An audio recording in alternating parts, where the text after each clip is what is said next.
There are no changes to the agenda. Perfect. Do we have a motion to approve the agenda as presented? So moved. Oops, sorry.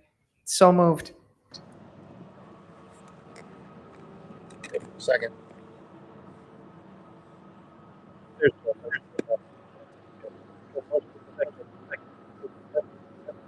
Any further discussion? Oh. All those in favor signify by saying aye. Aye. Aye. Okay. Opposed, same side. Motion carries. Yep. Hey, Joe, I think if your audio is on, we have a bit of a, what do you call it? An echo here.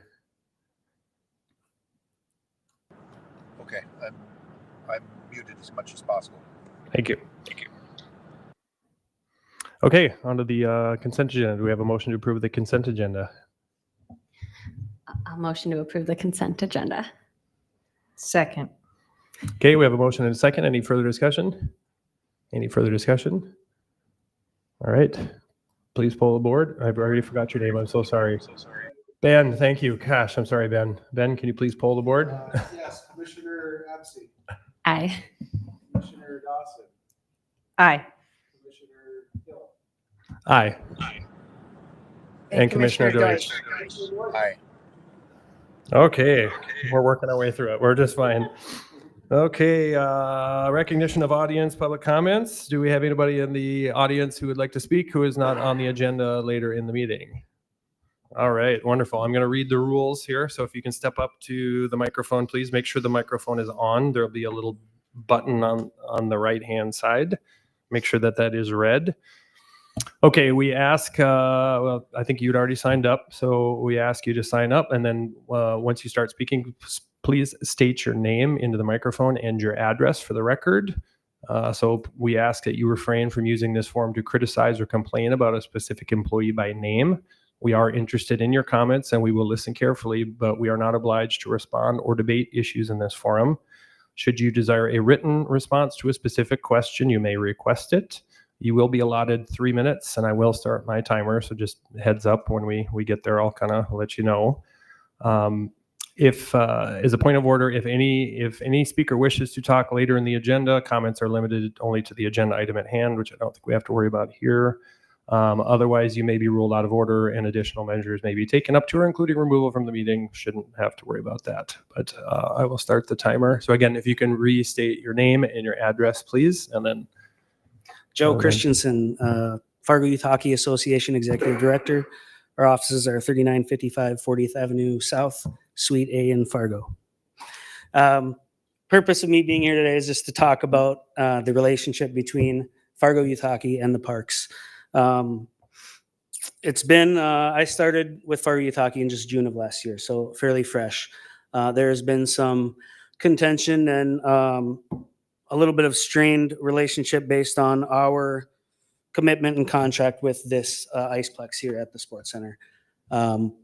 Back in October of 2022, we signed that agreement. Previous board members of ours, previous staff and board members of yours, both sides, highly educated, highly successful people involved who came out of it with different interpretations of the language. We budgeted, previous staff at Fargo Youth Hockey budgeted this year based on our interpretations of that contract throughout the negotiations. When we received notice from the parks of our rates for this year, red flags went up across our board because those weren't numbers that we anticipated based on the negotiations. Our previous board and staff put together a packet and timeline with communications from parks staff and board with ours, emails, multiple revisions of the contract with stricken through language, all the negotiation stuff. We presented it to the staff and board and we're basically met with, we have a signed contract. I have no doubt that we have a signed contract. The interpretation of that contract is, what was that question? Throughout the process, you know, this is a super exciting facility. We moved in and practiced last week. This has just put a little damper on that for our association. Throughout the last couple months, there's also been some miscommunications regarding signage and regarding things in the rink and in the concourse. I walked through there. I was told in mid-December that our naming rights sponsor would be in the main concourse by mid-December, and I just checked, and their logo is not up there. Their name's not up there. Basically, we believe we've been a good partner to the parks. A number of years ago, we took youth hockey off your hands, the 4, 5, 6, 7, 8-year-olds. When we did that, you gifted us 650 hours of free ice. That ice went away with this contract. And when we now face the commitment in the contract and the ice rates that's much higher than what our understanding and interpretation of the contract was, puts us in a little bit of a bind financially. We rent 2,000 hours of ice from the parks a year. Our tournament business brings in $8 million to this community. 15,000 plus people come through your rinks and hit up your concession stands during our tournament season. We are really good partners to the parks. We attended your Midwest Parks Kids Fest this summer. We attended the Neighborhood Parks Sports in the Park That's your series. 3 minutes. What's that? That's the 3 minutes. Okay. But I just Mhm. I'm excited to be a part of Fargo Youth Hockey and get this relationship back on track and start moving forward with our organizations and communicate better. sounds good. Thank you, Joe. And I think from our staff, if we need follow-up meetings afterwards or outside of the public meeting, please let us know or let the commissioners know. And we'll keep moving forward. Thanks again. Thanks for coming. Okay. On to the director's report. Susan. All right, good evening, commissioners. I have a few updates for you tonight. So last night was the State of the Downtown event, downtown at the Jasper Hotel. And it was the first year that this event was put on by the DCP. And the Park District was given an award for the work that we did, including downtown with our strategic planning process, with the park system master plan that we're currently undertaking, also the collaboration where we work closely with the DCP and the City of Fargo on Broadway Square, and then the investment that the Park District has made at Island Park with the pool renovation project. So it was a great event. Commissioner Hill attended, Commissioner Rosted, and Commissioner Absey. I think there were over 100 people at the event, and I think just a strong commitment to the downtown. So it was a nice event. The second update is the Sports Center. We just wanted to provide a little bit of an update on our kind of opening weekend with phase 2 being open. And I'll say, I know a lot of staff were visible in and out of the facility over the weekend, and it was exciting. It was so exciting to see all of the spaces activated and the families and all ages really enjoying the facility. Again, this was the vision that commissioners and staff, we've all been working towards. So it was a pretty exciting opening weekend. And just a few stats. The first hockey game took place Friday evening. We hosted an 88 team basketball tournament from Hoops Mania. We had 491 playground admissions on Saturday and Sunday. And if you include the additional admissions from Thursday, we had a total of 610. Yeah, it was a lot of exciting little screeches in the playground. Concessions broke a single day Park District record for any of our different concession stands. On Sunday, we brought in with total sales just about $10,414. So total sales for the weekend was a little over 18,000. So a great weekend. Our staff did a fantastic job managing the lines, managing the crowd. Again, it's going to be kind of a work in progress for us. Just the size of the operation is newer to our staff and to the Park District. So a lot of communication, and we're going to continue to listen to the feedback that we're receiving and continue to make improvements. But overall, pretty exciting first weekend. Strategic plan. Just wanted to provide a little bit of an update to the commissioners on our strategic plan. So staff right now are working on executing that plan in implementing the operational work plan. And there are 3 initial initiatives that we've started on. The first one is to developing a comprehensive capital improvement plan. We've put a project team together, and that's made up of our executive leadership team, Tony Schmidt, our parks director, and Brock Leitz, our finance director. And we've met a couple different times, really trying to decide on, how do we move this forward, and looking at the priorities and how do we prioritize all of the different capital projects that the park district works on each year. So we're looking at putting together a ranking form that will include different criteria. And we have not established specifically what those criteria will be, but we're looking at assigning a point total to make it I think a more of a strategic process in how we're deciding what are those projects that rise to the top in priority for us to make sure that we can implement in that next year. And will those be new projects or kind of repurposing projects, or both, or what? It'll be both. Okay. Every year we'll go through the process where we'll work with our different departments on incorporating the different capital projects. Many will just move from year to year. It'll be a 10-year capital improvement plan that we're working from. So, Will that structure also be for like how you guys prioritize parks? Like how Tony has parks that you update every year? it'll be part of it, Commissioner Absey. Yeah, absolutely. We'll be looking at the criteria and the ranking that we're looking at are safety, accessibility, and that's how we'll decide, really what are the projects that rise to the top in priority. I feel like I'm repeating myself there, but but yeah, it'll be looking at parks, it'll be looking at equipment, really everything, those large purchases. We're trying to determine what that threshold is of dollars that will be those projects included in the capital improvement plan versus what will be included in the operational budgets.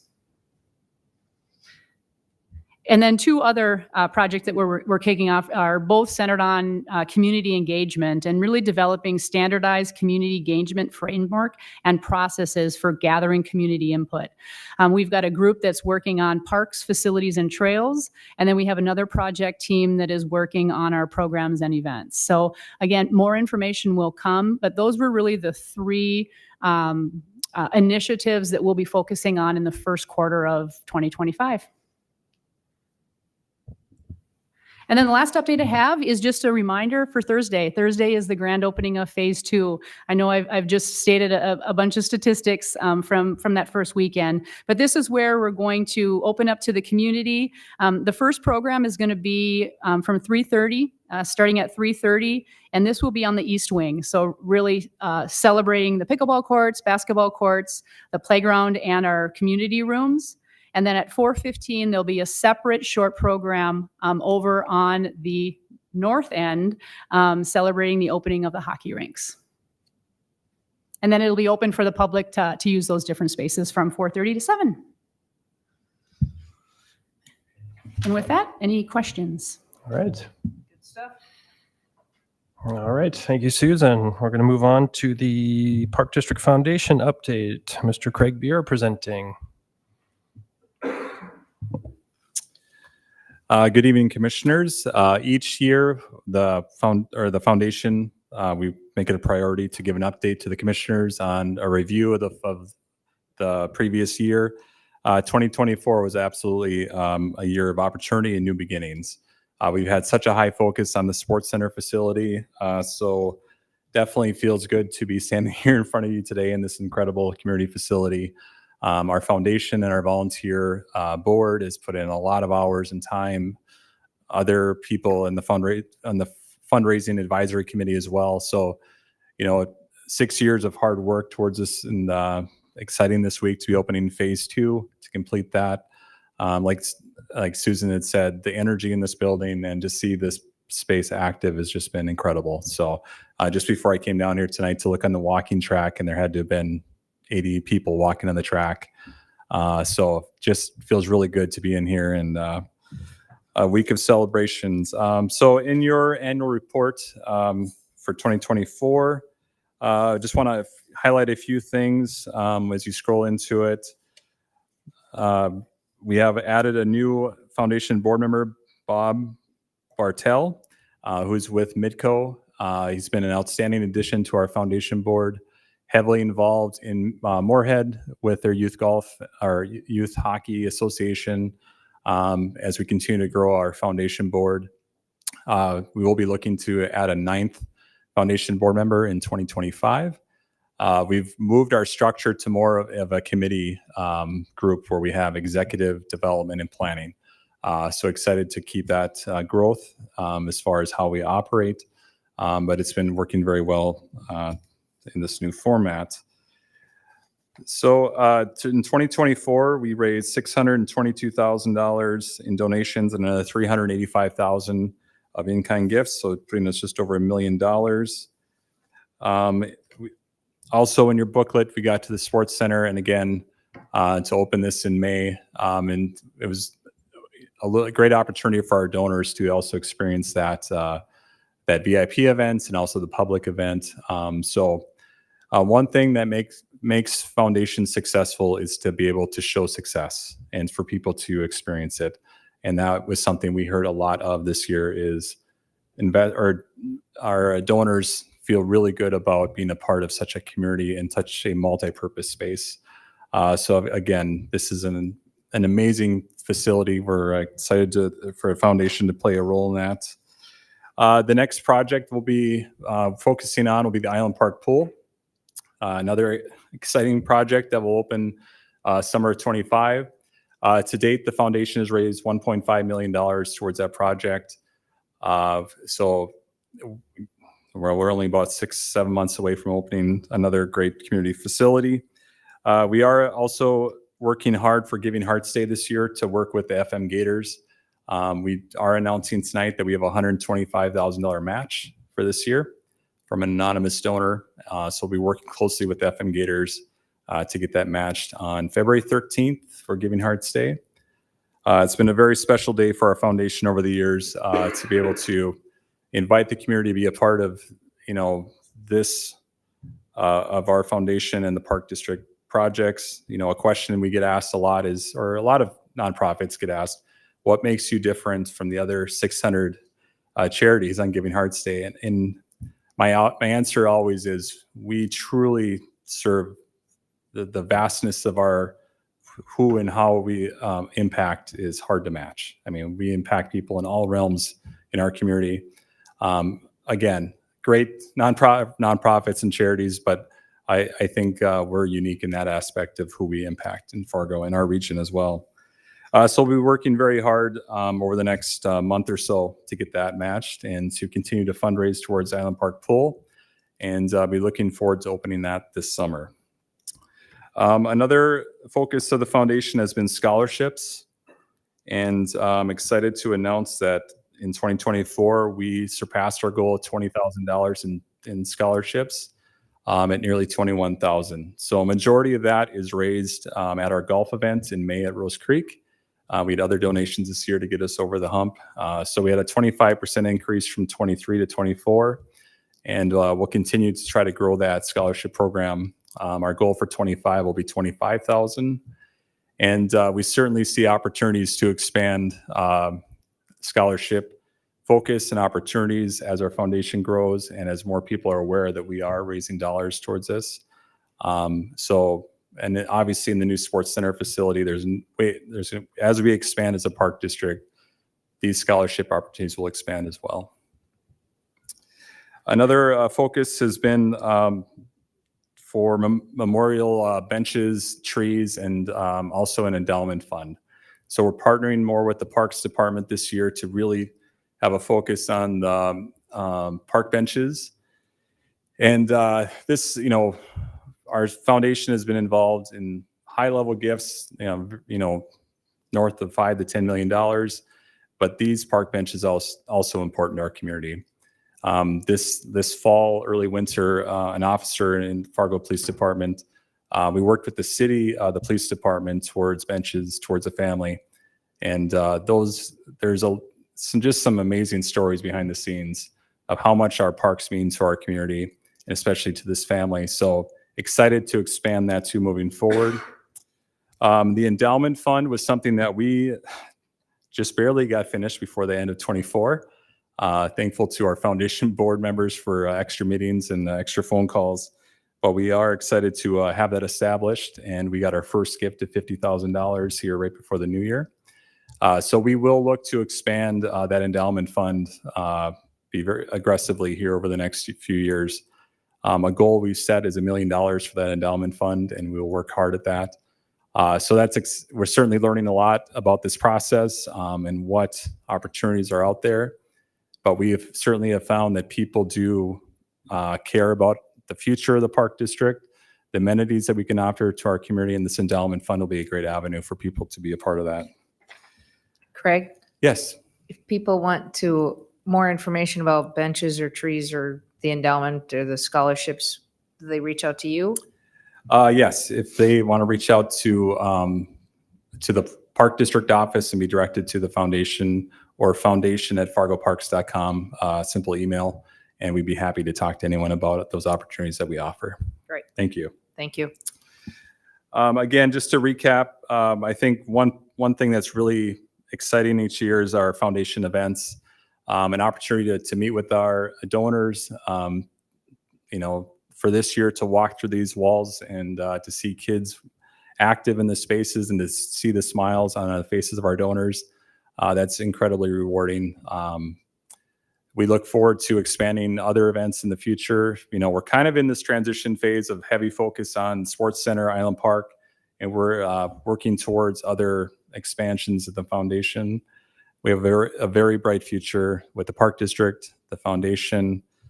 So we're in a great spot, and we look forward to future growth.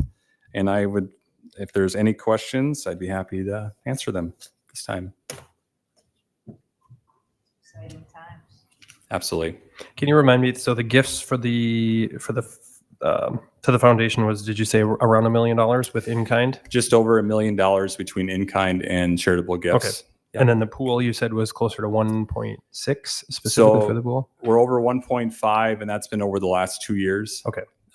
Again, we have a $125,000 match we're trying to accomplish here over the next month.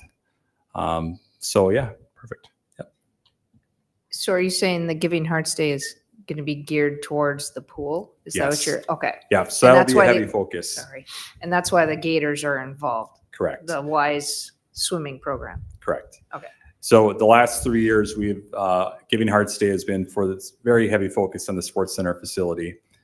This year with the pool opening in the summer, and then also having a partner of the Gators willing and able to help, those dollars that are raised help us do extra things or amenities that can add to the facility. And we've already been able to do that. And we look forward to doing more things in the future. And leverage their connections together, right? Stronger together. Absolutely. Perfect. Great. Any other questions? As a past Gator, I love that you're partnering with them. And I just want to give a huge kudos. I think it's amazing that we surpassed our goal for scholarships. And I'm excited. And I think 25,000 is doable with you and the foundation. But I want to use this space to just ask of if someone is listening and wants to know how to access scholarships, or what, do you happen to know that process?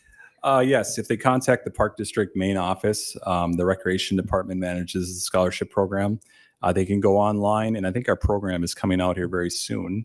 That also has it in our booklets. So online, I think we've been doing a good job of the Recreation Department, I should say, of managing that and trying to make it as easy as possible for people to access and to utilize that. That's what it's there for. We want people to take advantage of that and have access to our pools and our programs. It's exciting to be able to, as a foundation, help in this aspect. And I think donors feel really good about this too, as well, as it's an impactful way to reach our community of all ages. Thank you. Any other questions on the foundation? One last thing before I leave, we are, for 2025, Charitable gaming is something that we are heavily focused on in the moment. We are shooting for an April 1st start at one of our golf course locations. So it's been a very lengthy process. I'm learning a lot, and we've hired some great staff to help us in that management that have great experience. We will be attending the planning committee meeting on the 22nd that morning. So we'd be happy to answer questions. We'll have our gaming staff there who are much more educated on this to answer very specific questions. There's regulations for staff and board members that we just want to hit on and answer before we start operating here in April. So another exciting step for our foundation. Any other questions? All right, thank you. Thanks, Craig. Appreciate it. All right, item 4 on the agenda, board to consider approval of a new lease for the Edgewood Golf Course Restaurant. Carolyn. Good evening, Commissioners. In your packet is a copy of the new lease. How this came about is that current Spirit Properties, which is owned and operated with the help of Keith Stensgaard and Dave Glesner, have been our current tenants at Osgood, running the food and beverage there for the last 5 years. The agreement they signed at that time was a 1-year lease with 4 renewals. So we were at the end of that lease coming up at the end of 2024. In our discussions as to what the next steps were, we found out that Spirit Properties and current owners wanted to separate and get a little more specific on the benefits that each had to be able to do their scope of responsibilities. And so the request was made that Keith Stengard would continue on in owning and operating the business at Edgewood, calling it Edgewood Tavern LLC. And then the Spirit Properties and Dave Glesner would step aside and continue their work with Side Street and their other operations. And so what we have presented before you and talked about at the Planning Commission is the new lease, which would be very similar. The lease would be with Edgewood Tavern LLC, Keith Stensgaard, the owner.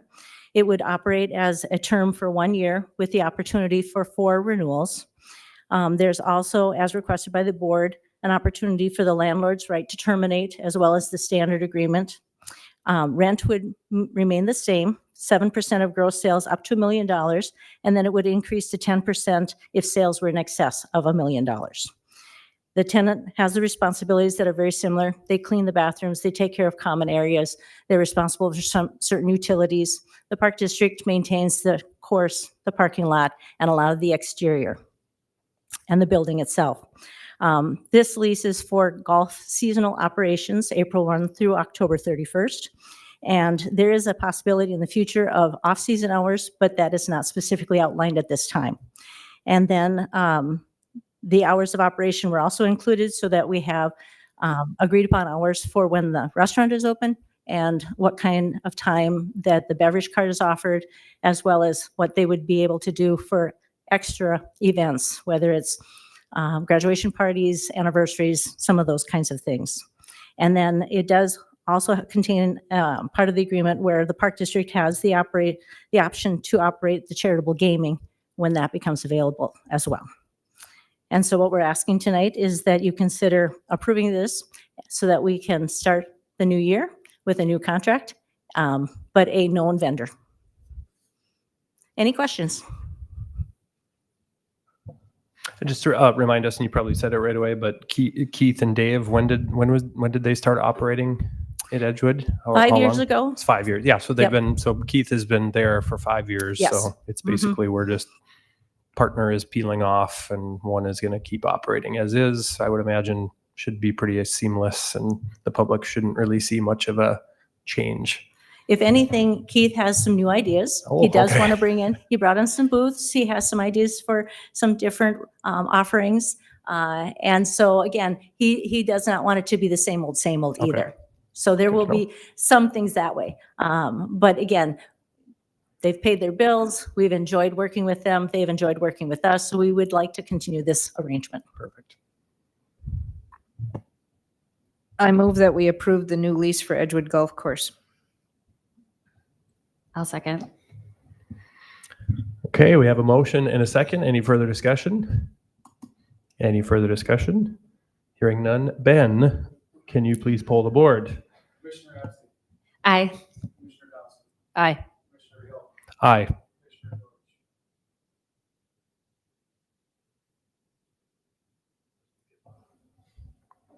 Joe, are you still with us? There we go. All right, motion carries. Thank you. And item 5, we have a planning committee update. Commissioner Dawson. In light of the fact that everything we covered at the planning committee has been already addressed at the agenda, whether it's equipment or the golf lease, I don't have a lot to report, but I do want to know who won that first hockey game. That was kind of a joke. And then I was wondering if you The lined home up. team, if you- won that Okay, game. that's what we want to know.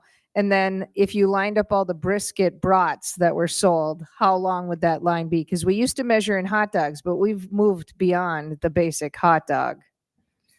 Well, Commissioner Dawson, I cannot answer the question on how many briskets we sold, but I can tell you that we sold 691 pizzas over the weekend, 2,000 beverages, a total of 6,020 total items. It's pretty good.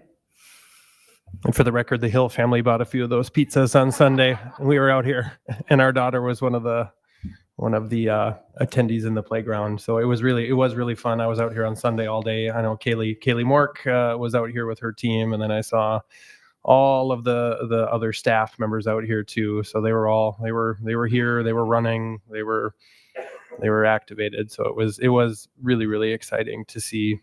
I tell people, I'm like, most of the time we come in, it's mornings or it's pretty quiet, and so to see it kind of used as it was intended to was pretty exciting. All right. Well, we have concluded our agenda, so the meeting will be adjourned.